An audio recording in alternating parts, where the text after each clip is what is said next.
Welcome to Connecting Greeks, a streaming comedy show and podcast designed to explore and enhance Greek culture around the world. Join hosts Angelo, Adi, and Foti as they bring you fun and interesting guests from all walks of Greek life. Grab a kafedaki and join us. Hey everyone, welcome to another fantastic episode of the Connecting Greeks podcast. I am Ari. I am here with my two distinguished co-hosts, which I'm going to introduce in just a moment. Today's episode is an amazing episode. We have what I like to call a heavy hitter. This guy has done so much. He's fascinating. He's awesome. And before we bring him on, let me introduce my co-host, Foti. What's up, Foti? How are you, Ari? I'm doing fantastic. Have you heard from Angelo? What's going on with Angelo? Is he here? Well, he's always at high C, but I think right now he's probably in a location that we would like to be. But Probably. Having said that, let's also introduce Angelo. Angelo, how are you, my friend? Hi, Forty. Hi, Adi. Yes, I'm shipping, telling jokes on the high seas, but today we're docked in San Francisco. Ooh. And it's a beautiful day, 60 degrees, sunny, no clouds. I went and had a slice of pizza at Tony's. Was it and good? It was delicious. I'm telling you, I know, there's great places to eat in the East. In Montreal, Boston, New York. I'm going to tell you something. This pizza was amazing, and when Forty said we're bringing our next guest on for Connecting Greeks, I'm going to tell you something. We've had a lot of guests, and I'm not saying this because Mr. Veras is here with us right now, but when you take 8 or 9 lifetimes of what people could do, and this man's done this, and I mean, what can I say? Former Chief Operating Officer, Chief of Staff, and Executive Producer of the Pro Football Hall of Fame, endless Emmy award-winning producer, every acronym you can think of, CBS, NBC, ABC, Fox, NFL, USFL. He's produced amazing films. He's created exhibits, Ford Hall of Fame, USFL exhibit, Game for Life hologram show with some of the most famous football players ever in American history. Not just there. It doesn't stop there. We're talking produced Yanni live at the Acropolis, which was massive. That's just insane. That's massive. Insane. And then live at the Taj Mahal and marketed movies. People he's met. I mean, I can go on and on, but it's a real honor, Mr. George Veras, to have you on Connecting Greeks. Welcome to the show, George. Welcome. Well, wonderful to be here. Thank you for that incredible introduction, Angelo. And thank you, Fotios, for reaching out to me, and Ari for joining. Probably the only one you forgot, and you really recalled most of them, that I don't have on my resume, is that both my grandparents lived in Queens. My mother's father's side of the family, both Greek Americans. My papu had an ice cream business called Bungalow Bar. He had 5 trucks like Good Humor in New York, in Woodside, Queens, and Brooklyn. If you look on eBay and the websites, you'll see some of the trucks. They're highly valued because they look like little bungalows. And even though my dad had a job at Ford, so we left New York. I was born in Detroit. I was in Detroit, Ann Arbor, and Cleveland through my high school years. But every summer, we'd come back for the Ikoyenia, and my papu had me teach. He'd bring a Greek immigrant in a month to give him a job in the factory.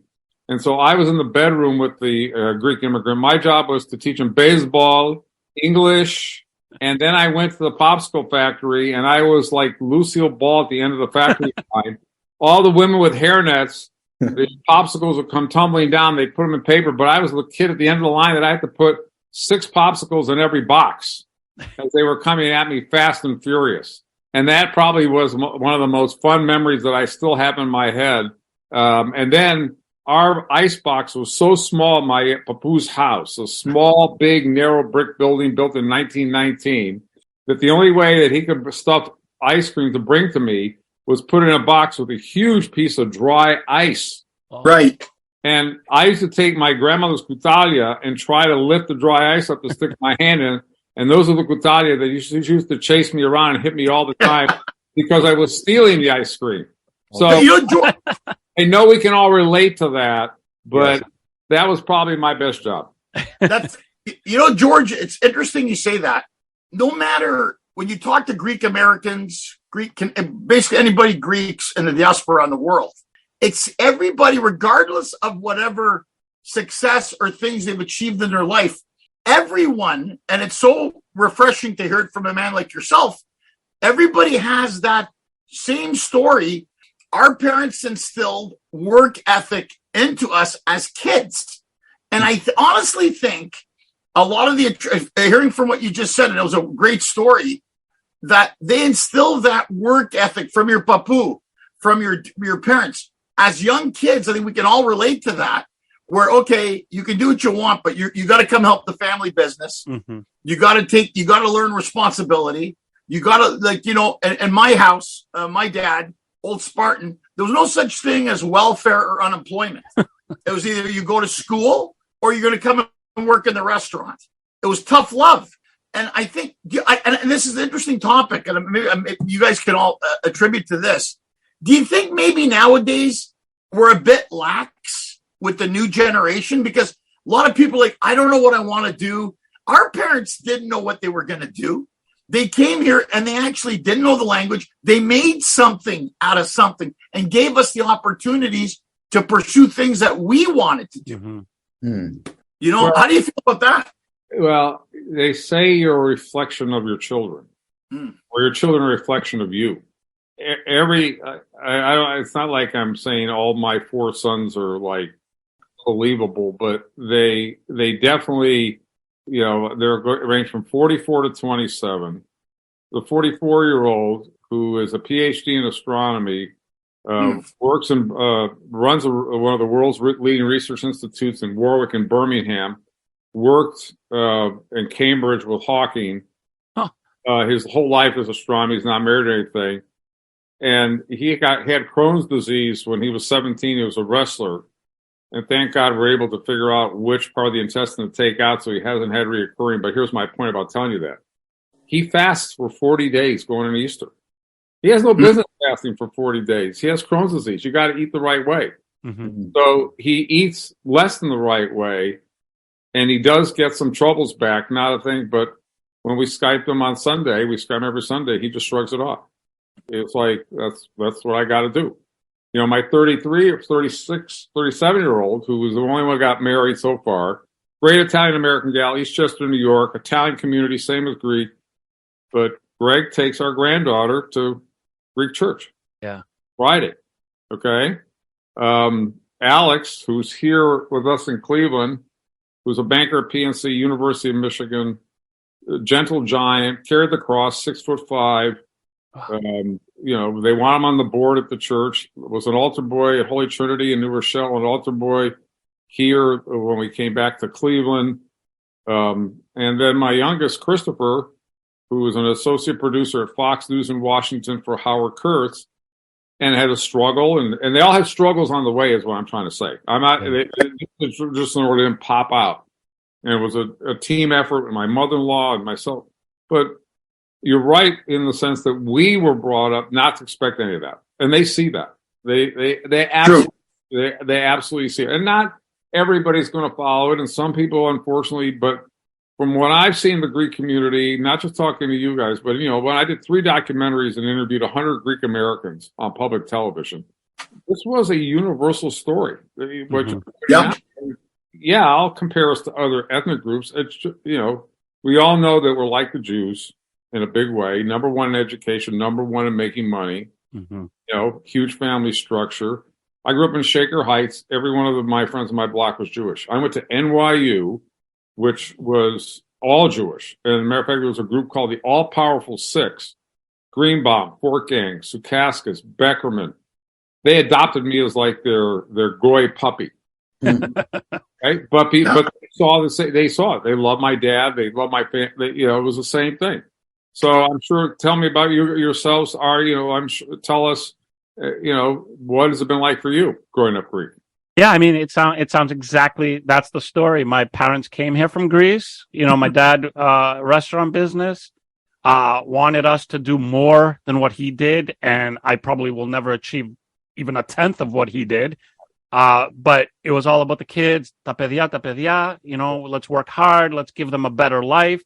You know what? In hindsight, and it's always in hindsight, right? It's like, what a great experience that was. at the moment, they're stressed about what they're going to have, what they're going to make, what their kids are going to do. It's a stress. It's a stress. It's a stress. Now, in hindsight, it's like, my God, they gave us a great life. I wouldn't trade it in for anything. I'm sure Foti, Angelo, and George yourself, relate to that, as you guys have said. But yeah, it's a universal story. And the more we do this podcast, the more we start to realize you could be from the very, very top right to the very, very bottom, and you have a similar story. Like it's just how we live. It's how we are, especially in this moment of time. We're in a very specific moment of time where there was a great migration over here to North America, and they put roots down, right? And they gave us great life, and now we're doing a podcast because we love that Greek life. And if I can add to that, Ari and Angelo and George, if you want to actually chime in on this, and Angelo, you had these experiences. No matter where you travel, as Ari has said, as Greeks in the diaspora, you don't need to know each other, but we walk the same path. And how is that? That every Greek shares the same similar experience from an upbringing perspective. It's true. It is. Well, my dad would always say to us, okay, if you can do 1/3 of what I've done, I'll be happy. I go, how about half? No, half is too much. Do 1/3. I'm like, they were philosophers. Ένα τρίτο, άμα κάνεις ένα τρίτο, θα είμαι ευχαριστημένος. Και τα μισά δεν γίνεται. So, that was his way of challenging us. Like, if you guys can do this, a third will be happy. Yeah. And those are you have to laugh at this sometimes, because those are the stories of how things happen. But George, I have to, your path is quite interesting. So and I got to bring this up, at 15 years old, you were a ball boy for the New York Jets. And you met that time, for his first time on the field, a man named Joe Namath that I think you're still friends with to this day. I mean, this is history, right? And here you are. Yeah, I'm like, well, that came about because, again, my all sides of my family was Greek. My mother's brother-in-law was a product of a divorced household. His name was James Nicholas, and his mother, Mama Nicholas, up in Washington Heights, was a determined hairdresser that saved enough money to save Jim and Cal to go to med school. They were going to NYU med school from the minute they came out of her womb. And they went to med school. Cal was an internist. Jim was an orthopedist. They loved sports. They loved playing it. And he was a gregarious guy. He worked at Lenox Hill Hospital under a guy whose name was Sidney Gaynor, who was the first ever team physician in the sport. He was a Yankee team in 1949. He was out of Oklahoma. He sort of created the specialty of sports medicine as a sub-branch of just orthopedics. But sports medicine is just not orthopedics. Today it's huge. It's nutrition. It's prosthetics. It's like everything, because sports is so big. Then if sports so small, well, okay, let's make it sports medicine. Maybe we'll get a certified trainer to be a therapist instead of a guy just slapping tape on people. He became Lenox Hills at Madison and Park between 77, sort of a hospital for the rich and famous, many ship owners. Jackie Onassis, who had her house around the corner. The president came there, John Kennedy. Nick ran into a guy named Harry Wismer. Harry Wismer ran and owned WMCA New York 570, and he bought the AFL New York Titans. So when I was trudging back to my papu's house in August in the summers, Nick came over. He would eat my papu's fasolada. My papu was a cook. He had a kitchen downstairs. He made the lamb. He made the orzo. Nick came over with Kiki. They would eat with my parents coming in from Detroit, and he would take me to the Titans preseason games. There were 4,000 people at the Polo Ground. 4,000. The Polo Ground was a dump because the Giants and the Dodgers had left to go to LA in '58. And I'm going up the steps where Willie Mays caught the catch in center field. That's where the locker rooms were. And there were only 8 shower heads for the Titans. I mean, it was like, but they were like gods. And actually in that room were 2 future Hall of Famers who I later ended up serving, Clyde Bulldog Turner and Sammy Baugh. But here's my point. I'm talking to you like this is like, I could go through the whole roster of the New York Titans. You wouldn't know who the hell I'm talking about. And for some reason, I've always had this stick with stats, numbers, and players. I played dice baseball games. I watched TV endlessly. I read sports columns. I read sporting news. And then when I got the opportunity to be around these guys, it was like a movie going on in my head. So 3 years later, Sonny Werblin, Phil Island buy the Titans. They make him the Jets. They sign Joe. Joe got hurt, if you remember, his junior year on an option play with his knee. Right. Because Bear Bryant, he was a running quarterback. They just drained the knee. They did nothing else. So now Sonny brings him up to what's the name of that? Mike Minucci's restaurant, which was a big watering hole for the Giants. And he was sticking a fork in the Giants' face by having a Jet press conference to announce Joe Namath. In walks Joe Namath. Now, I wasn't there for this. In walks Joe. My uncle had never seen him. They signed him without my uncle ever examining him. And he said to him, "Hey, Doc, you better go take his pants down and tell me how his knee is." Shut a brick. He came back to Sonny. He goes, "Sonny, he's got medial collateral, anterior collateral, 3 collateral ligament ruptures. He's got torn cartilages." He says, "We got to operate on this guy right away. I have no idea how I'm going to make him stand up." You know what Sonny Werblin said to him? "Hey, Doc, that's your job. Figure it out." Wow. And what he did is down the hall, again, because I worked at the place for 5 years and I knew it backwards at Lenox Hill, was the polio shop, the brace shop run by a guy named Eddie Castiglia. And my uncle went to him and wrote on a napkin a knee brace that had cylinder hinges for the first time ever. Most knee braces were just steel to steel, so you'd walk stiff-legged like this. To bend the knee, he just created a rotating sort of a wheel so that the steel you could go like this. You only go forward, but you couldn't go lateral like that. Yeah. And that was the first knee brace. And when I came to the Hall of Fame to interview for the job in 2009, the executive director, Joe Horrigan, who, and again, this happens to me my whole life, this Waldo situation, he and I were ball boys together when the Bills played the Jets, sharing ice buckets in Allentown, Pennsylvania in 1967. Wow. It's 2009. He's at the Hall. I've done some stuff with him. I did the All Madden team at the Hall of Fame. I premiered my movie on NFL Films, Titan the Spiral. Joe Horgan said, "I got to show you something." He had the knee brace as an exhibit of history in the hospital, in the Hall. I didn't put it there. He had it there. That's how famous it became. So to answer your questions, I was sort of like at the crux of history, but at the time, the AFL was like a dump. When I moved back to Cleveland to go to high school, I used to get beat up wearing my Jet jersey. The AFL was like the enemy. But yet now, today, the merger, and I was on the field for that, and yes, you're right. And the type of guy Joe Namath is, I'll share this with you, the same today as he was then. He was a teammate. He was charming. He was had gratitude. He listened to We Do Bank. He had respect. When my father died in West Palm Beach, my dad was a World War II veteran, MIT, greatest generation, co-captain of the soccer team at MIT, looked like Arnold Palmer, played golf and company softball, the whole deal. Spoke perfect Greek, read perfect Greek.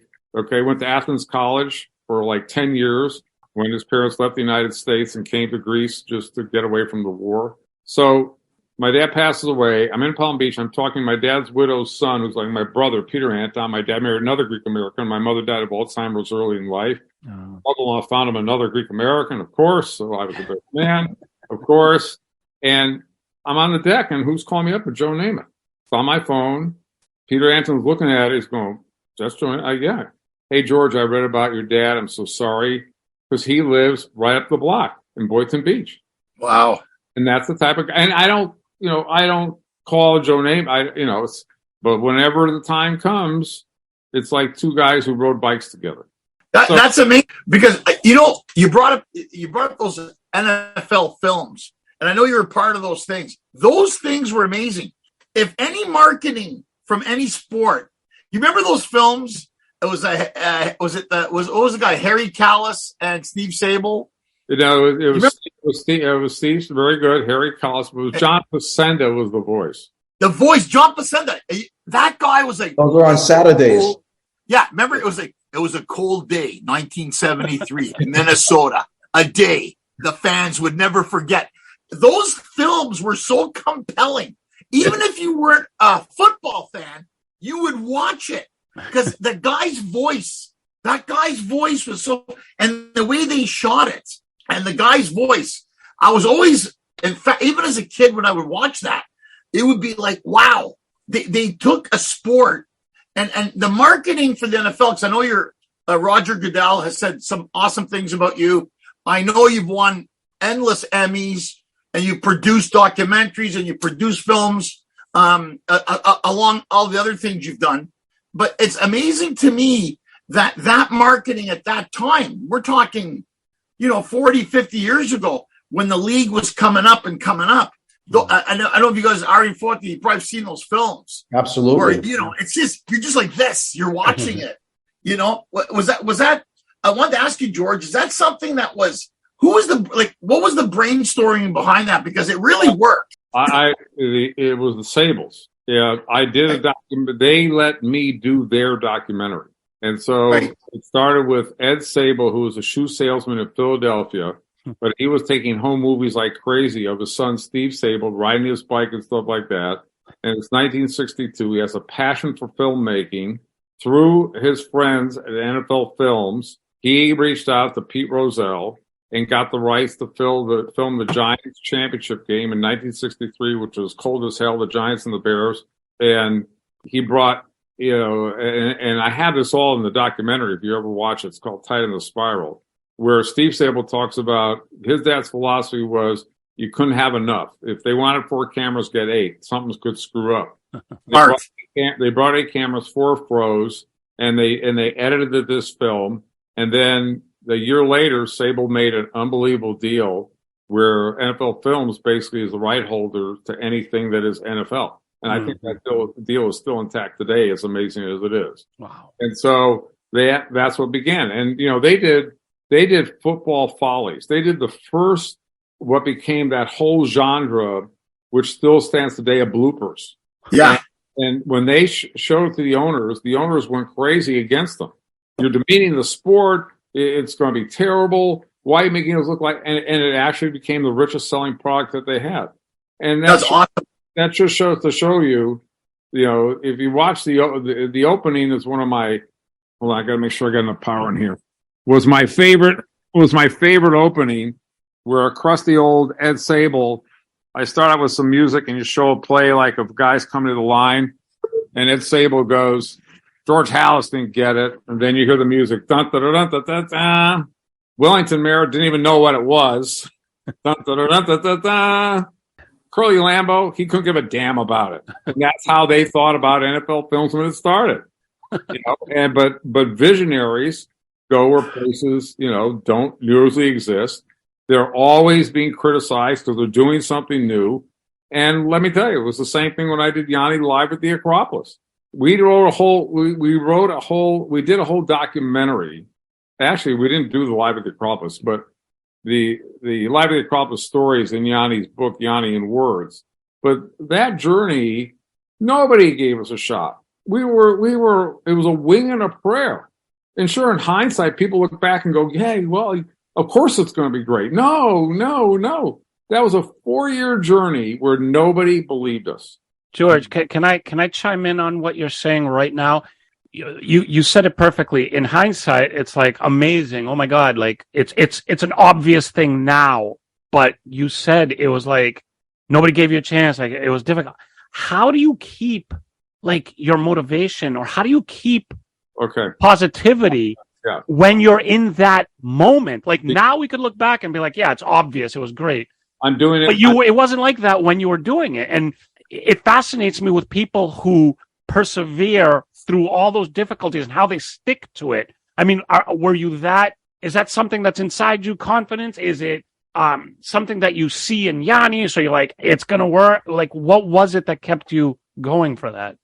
I think it started with the most unconditional love that I got from my parents. My parents let me do anything. And I wasn't a wild kid, but I'd be playing baseball in backyards and hitting windows out. Yeah. My parents sent me to a sleepaway camp because friends convinced them that I needed to do it. I was like 11 years old. We lived in a cul-de-sac in Ann Arbor. We flew up in a guy's private plane. The engine stopped in the middle of the air. He restarted it. He was a ballsy guy. He owned this camp. If you take my black and white pictures of that camp, I didn't have a pair of sneakers. My mother gave me black dress shoes with white socks. And you know what? I didn't give a shit. Yeah. It never even occurred to me. I still was the best baseball player out there in the field. I learned to ride horses, shoot bow and arrow, shoot a gun. And in 8 weeks away, 1960, 61, I'm 10, 11 years old. I had 2 phone calls from my parents. Nobody ran up to visit to me. Nobody called me every night to home. Nobody. And that incredible sense of confidence and freedom, I think, to answer your question, now in the professional world, you have to believe it. I thought Yanni, the reason why I got to Yanni is when I was at the NFL Today and at CBS from 81, 94, I was using his music where nobody else was in features. And John Tesh was another instrumentalist who was brilliant. And he was at CBS. People forget this before Entertainment Tonight. Entertainment Tonight, yeah. Right, that's right. CBS Sports. He was anchoring. He was doing Tour de France. And so when he signed a record album with a company called Private Music and went out to California, Yanni signed with Private Music, which was a division of BMG. And this was these new age artists, Enya, Yanni, Kataro. Yeah. But, they played in rock bands or they played with like 3-man groups, and they had a niche, but they weren't, nobody compared to what was going on with the Rolling Stones and the Springs, mainstream of shit. They're like nowhere. But when I used his music, he then hooked up with Linda Evans. That's right. 1990, and I'm still at CBS. And she convinces him, she's a brilliant producer, you need an orchestra around you to make yourself look big. It's never going to work as a band. And you need to get on TV. And if you have an orchestra, you can get on TV. Wow. So he calls me up and said, have you ever directed a music concert? It was 1990. I said, no, but how hard can it be? I direct things that move. And that wasn't the real reason. I know your music better than anybody. I'm going to know exactly when to squeeze the emotion out of a shot. So I made a bid. I got a deal. I went on a weekend. I was still at CBS. We did this pilot show in Dallas. I go back in the locker room, green room. He says, what do you think? I go, look, it's 7 cameras. The lighting's flat. It's $47,000. So it is what it is. But it can be incredible. And one day, it's Greek boy comes home and does good. We got to play at the Herodakis Theater. And he and I were thinking the exact same way. How much will it cost? It's going to cost $750,000 to $1 million. I'll get back to you. Well, to get back to me was 3 years later. It took him that long. What? But meanwhile, I have a full-time job at CBS Sports. I'm producing the World Series pregame. I'm saving Tim McCarver's career when Deion Sanders, and matter of fact, you guys could go to YouTube. If you YouTube Tim McCarver and Deion Sanders, you will see me flashing across the screen trying to stop Deion Sanders. So our producer was putting the water bucket on McCarver. Oh, wow. And actually, my son, after all these years, because the YouTube is Charlie Steiner, it's only about like 47 seconds. I'll try to find it. Probably won't. He actually did a freeze frame showing me shooting me out of the left-hand side of the thing because he got so tired trying to freeze the freeze frame the whole time.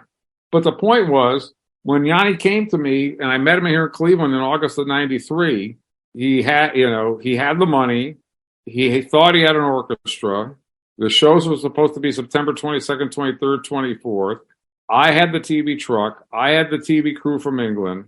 And I said, I'll see you in Greece. I got to go do baseball. I'll be there the week of. Every weekend I have to be on the road with Pat O'Brien doing the pregame and the postgame. September 4th, I'm sitting in an edit room. I get a call from him in a panic. I don't have an orchestra. What do you mean I don't have an orchestra? Theodorakis screwed me. He gave me the Greek Youth Symphony, not the Greek Symphony Orchestra. Oh, wow. God. So I'm like, now, again, an occurrence of God, and you got to have a belief in God, and I have a big belief in God. And I just pray that I can always see his steps for me. So when I went to survey in Athens and bring the British crew, because they have to see the venue, you always have to do a survey. They're going to put the truck and the cameras and shit like that. And I always used to cheat off of the CVS expense account. If I'm surveying in Lillehammer for the Olympics, I would route myself through Athens so I could go drop myself off and survey for Yanni and not cost them money. Wow. So I did this in mid-August, this chicanery.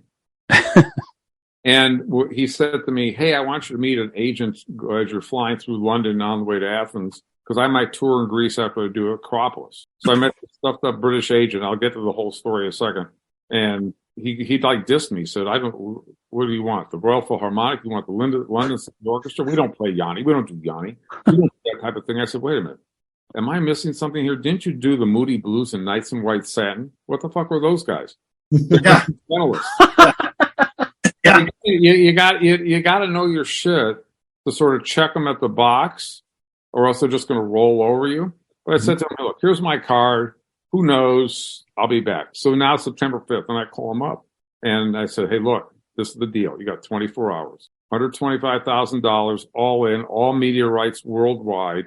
We'll fly to Greece. We'll put your pasty white Englishman on a beach in a hotel to get a nice suntan.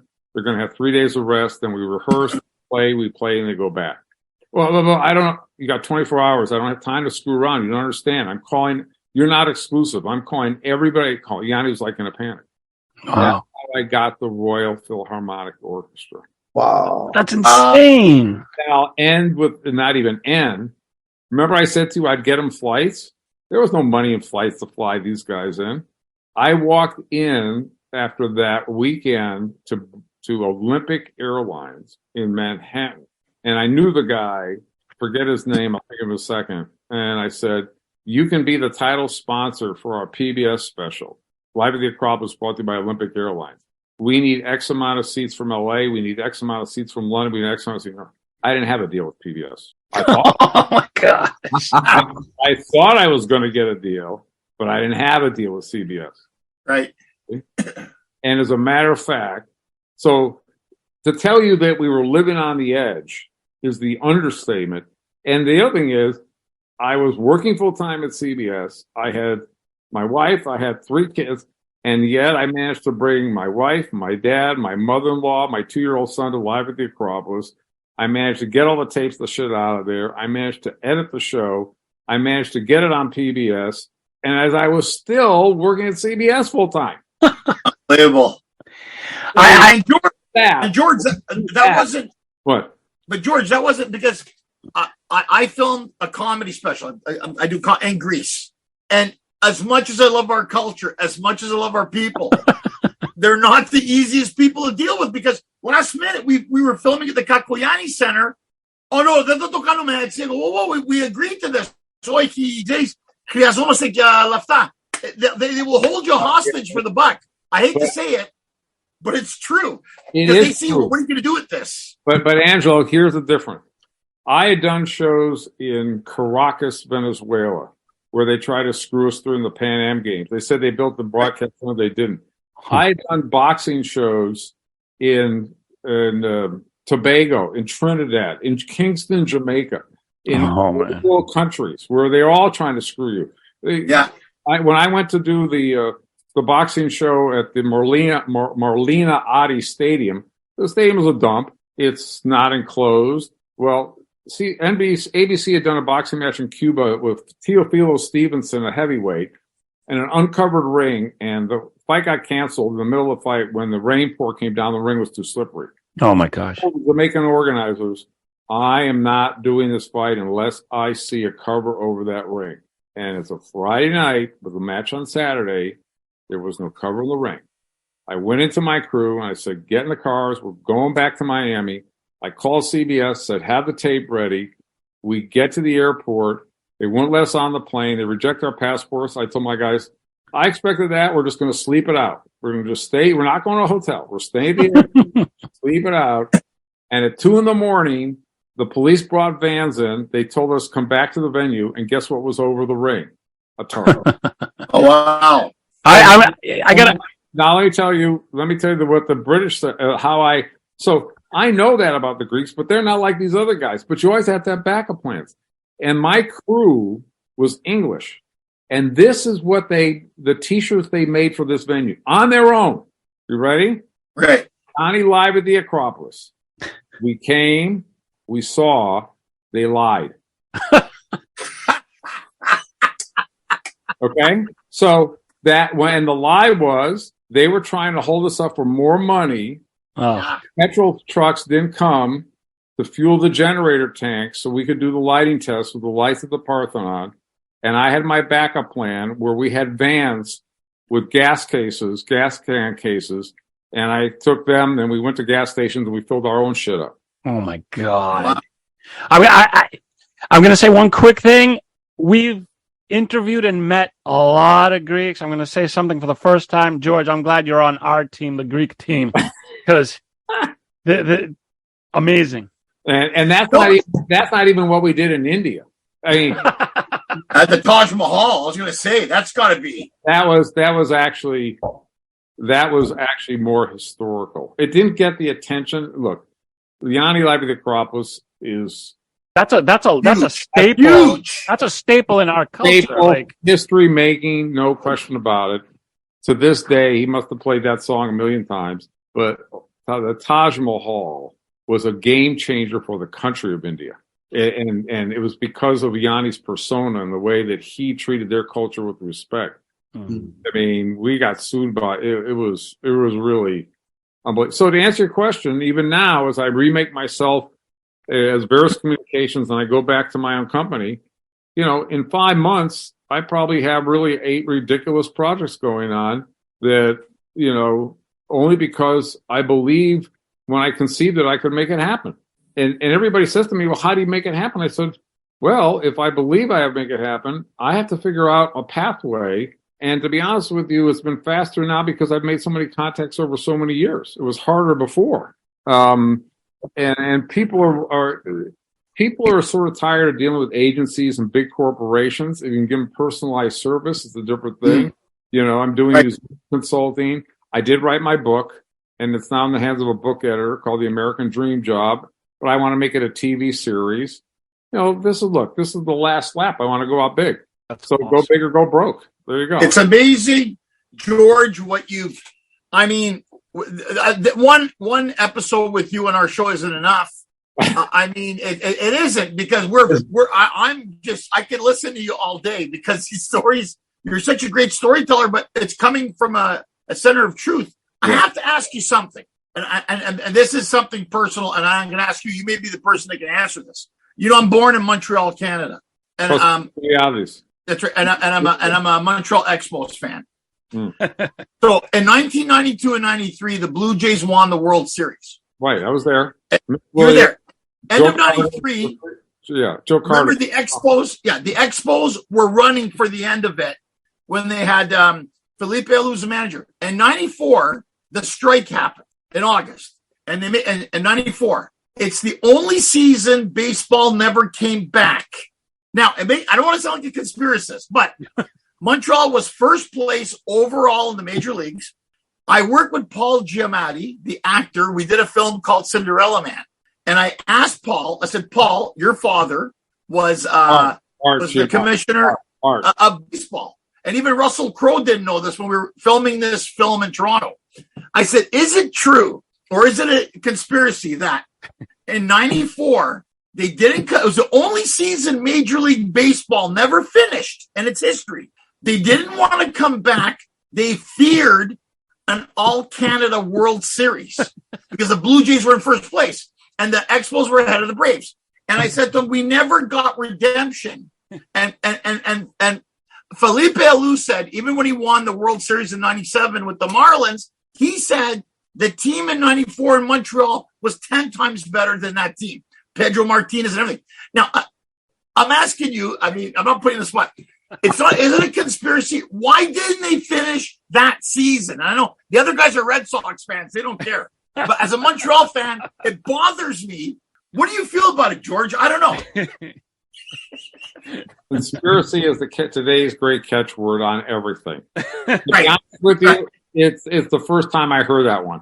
So but I could tell you Bart Giamatti died, his father, of a massive heart attack. Right. And the story about how if you had studied the photo the right way, you could have saved the guy's life. There's a photo of him, and I think it was at the All-Star game, and his hands are over the rail. And if you blow up the photo, he had split skin on his nails because the blood pressure was so high. Oh my! Oh, right. Blasting through his heart. Wow. Somebody had noticed, doctor noticed that they could at least take him to the hospital that day. And like 3 days later, he died of a mass. I don't know if it was a widow or whatever, but tell me about dealing with. I love Paul Giamatti. He's one of my favorite actors. He's incredible. Yeah, awesome. Paul's great. because we did the film with Russell Crowe, Renee Zellweger, and I played John Savage. I played a reporter for the New York Times, and we filmed it in Toronto. And it was Russell Crowe. It was a Ron Howard film, and about James Braddock, the boxer in the 30s.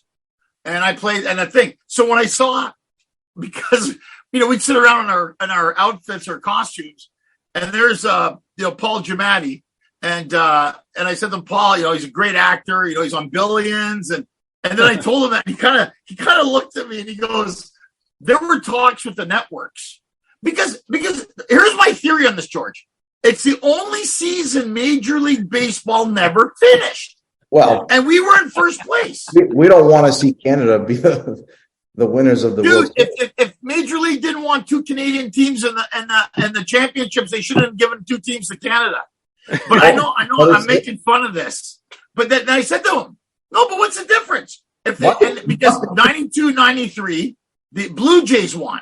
So 94, it looked like Montreal had a really, really good shot of winning the World Series. John Wetland, Pedro Martinez, Alou, that team, they got 5 or 6 Hall of Famers on it. Wasn't Vladimir on there, Guerrero? Vladimir was on that team. They got Martinez from the Dodgers because the Dodgers thought he wasn't a good pitcher, but Felipe Alou knew him from the Dominican leagues and said, this guy's a diamond in the rough, so it was the whole thing. But anyways, that's the Greek part of me, the conspiracy. Yeah, my grandmother's all Greek grandparents are all great conspiracy artists. Oh yeah, they're the absolute. They give you the mati, they give you the whole thing. Remember, when I took care of my mother's mother, who came, my mother, my papa had the ice cream factories in New York. He was taking care of his 2 nieces because their mother had died from tuberculosis. So his family was back in Greece. So they came to Lisbon in 1940. They come to New York. They are, my grandmother never learned to speak a word of English in the 55 years she lived in New York. Because the whole neighborhood was Greek, like completely Greek. So when I moved in with her after college to save money to buy a house for 4 years, I would take care of her, and that was a loose term. But I never forget the thing she wanted me to do once a week that now has become a fad: Vanduzas. Vanduzas, yeah. My dad did those. Vanduzas. But my grandmother had the most unbelievable, beautiful skin, but I was scared to shit I was going to pop one of those things and blood would come out and shit like that. And she would never got sick. She lived till 102. Wow. Oh, yeah. Something about those. Something about Vanduzas. Well, George, we're getting close to the hour mark here, but before we let you go, because the guy says, can you tell us a little bit about the American dream job? I know it's something that you're passionate about and you've been working about, so we can, because I was really fascinated when I read about that. Well, what's that all about? Thank you. It's about that everybody has a dream job if they just look around to let it and not let it happen, but make it happen. And it's for years I had this PR guy saying to me, because we were on the road together, he goes, you think that your story is like everybody else. He said, your story is like 20 other people, but it's rolled into one person. He says, you've got to write it down so people realize when they're trying something, it is attainable, but they just have to never stop trying to do it if they really want it. And so his name was Sammy Steinlight, who's the PR guy for the Knicks. And so when I left the Hall, I began furiously writing, just poured out of me, as they said, and somebody's got to give. It just poured out of her when Diane was writing the book. And I think it also shows how keeping relationships, Joe Namath, 50 years, the guys who were my production assistants at CBS who are now direct and produced the Super Bowl, Jim Nance, who I knew in 86, Priest that I know for 50 years. Maintaining and refreshing relationships, and then recognizing when these paths start to coincidence that I was telling you about like before, these unbelievable connectives, and that those are the signs to keep on going. And it's not for everybody, but what I know everybody, a lot of people have written their lives, they just don't know where to put it. I want to sort of be that, celebrity panel that picks the next guy who's going to get or next gal American Dream job. And that's why I'd rather make it a TV series. I don't want it to be a one-off, a franchise. And I think it also celebrates America, which still by far, all you got to do is travel around the world. And then you know why everybody wants to come here. I know we got it at the border. Absolutely. But it ain't close. It's not close. This is so better than anywhere else. It ain't close. Well said. It's true. Well said. It's true. I 100% agree with you, George. George, it's been an absolute pleasure having you on. We really appreciate you taking the time to talk to us. I'm sure a lot of people are going to be inspired by this. And are we still going to do the questions for George about the Greek questions? Well, why not? I mean, George, do it because I think George would be great for this. I'll give it to Forty and then Ari. But it's been a pleasure to have you on, George. Thank you so much. Thank you so much for the time. For us, this is honorable to have you on our show, considering your background, because listening to your stories as a young Greek American who loved American sports. I mean, as a young kid, I played every sport you can imagine in my neighborhood through high school as well, and had that dream of becoming that, being involved in that world. And you actually let us live that through your stories. So I wanted to thank you for taking the time and, setting the nostalgic element of our upbringing as Greek Americans. But as Angela has met, and this is not the first time, we'd love to actually have you come back with us. We feel that you're part of our family at Connecting Greeks. I'm honored. Thank you. Absolutely. We as Greek Americans, we share a lot of similar stories. We just discussed this last half hour. And as Greek Americans, we also want to discuss this in sharing the stories of some of the interesting elements growing up through our family, right? So one of the elements that we like to also share is from these three questions is, as a Greek American, George, can you tell us what was your favorite and least favorite Greek food growing up as a kid? My favorite Greek food was galaktobouriko with ice cream. Galaktobouriko with ice cream, okay. Yeah. My least favorite food was bamias. Oh, that's the top of the list. What, you don't like slimy food? That was the top of the list. Okra. All right. So galaktobouriko with ice cream and bamias. I'm on board. I'm on board. All right. And George, you made references and reflections with your parents and your grandparents growing up. Were there any Greek sayings that you can remember as a kid that stuck with you or has just embedded with you as some of these sayings as our parents would give us growing up as Greeks? So was there anything that maybe you can share with us that still resonates with you? It was short and sweet, and it was my grandmother. Yerese pudimu yerese. Very. And she started telling me this when she was in her 80s, and she was 102. So that juxtaposition of gloom and doom. It was always the gloom and doom side that seemed to permeate. Oh yeah, it's classic. Classic. That's classic. I'm the Nekopethani. Oh no. Όταν πεθάνω. And you'll know. Θα με σκέφτεσαι. They love that.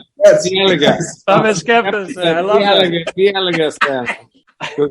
Δεν με ακούσεις τώρα. Ξέρω. I said, we need to merchandise these sayings. Yeah. Merchandise these sayings. And last question, George, for you. You mentioned about how we belief is a big part of our upbringing in our faith. But aside from that, I think we're also as Greeks pretty superstitious. Is there any superstition that you still live by as a Greek American? I've sort of washed that out. I'm a factoid guy. Bravo, Yorgo. I really don't go down. I don't go down the conspiracy path. The conspiracy and the superstition path. It dilutes my positivity. And good answer. Very interesting. Not saying that it doesn't exist, but especially because I've heard so much of it. Vietnam War, shooting Martin Luther King, race riot. okay, Black Lives Matter, okay, yeah, all right, that happens. That's American history. They were, John Brown's farm.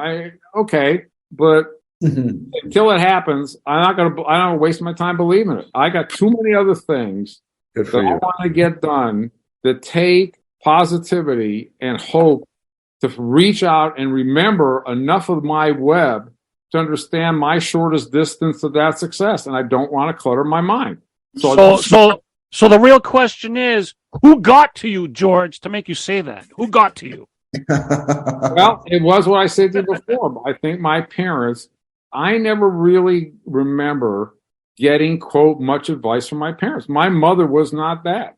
My mother was a sweet, nurturing, otitelis nakanis person who was a poor peasant girl who loved everything American and loved my dad, and they were meant for each other. And you know, my papu bought. She didn't drive in this country. She lived here for 20 years, never learned to drive. My papu bought her a Ford Falcon and taught her how to drive in the streets of Ann Arbor, Michigan, which for my mother was like being in Antarctica after having lived in Greece and New York. No kidding. But she was that type of person. And my dad just loved living the American dream, and he didn't have anything to bitch about, so there was really no bitching going on. You know what? That's the first time somebody answered like that, and you know what? I respect that answer very much. Yes, So seriously. That's good. bravo. I feel it. I mean, I've asked myself that question before, and that's the only thing I can come up with. Love it. Guys, I enjoyed this so much. Please, George, please come back, because I think there's a lot more we could talk about. I'm honored. Yes. Thank you. And the stories are fascinating. Just, you haven't accomplished that much. I mean, someday maybe you'll do something, but the stories you said are great. And I know for myself, and I'm sure Foti and I'm sure Ange, you could chime in, like, what a pleasure to have you here. Well, you guys, you've been wonderful. And, Angelo, great storytelling on your own part. And Thanks. It really, and Ari, thank you for listening and joining in, and Fotios for putting it together. Like I said to Fotios, it's just so great that you guys keep on doing this. I think it's a way we have to connect with our community. Mm-hmm. And I'd like to find a way to get it on a bigger and better platform for you, because it's all about that. But let's hope that this jolts the needle a little bit for you. Absolutely. Sure. Well, thanks, George. Thanks again, George. All right, Thank you. Hanukkah, thank you. Peace, guys. Thank you. We want to George. thank our hosts, Foti Stamos, Angelo Tsarouchas, as always. I'm not thanking myself, but thank the host. Thank you so much, George Veras, for everything that you brought to the table, for telling us your stories, for taking the time to be with us. We're going to have you back. We have to have you back. We loved it. This was a great episode. And we do that. Ask the audience in advance. Let's get some audience questions in. That's a good idea. That's a great idea. You should do something in media, George, because you have a talent right there. So thank you so much for being with us. Thank you, everybody out there, for watching and listening. Connecting Greeks, another episode with the great George Veras. Thank you, guys. We will see you next time. Have a great night. Take care, everybody. Yasu. Bye. Yasu. Bye, George.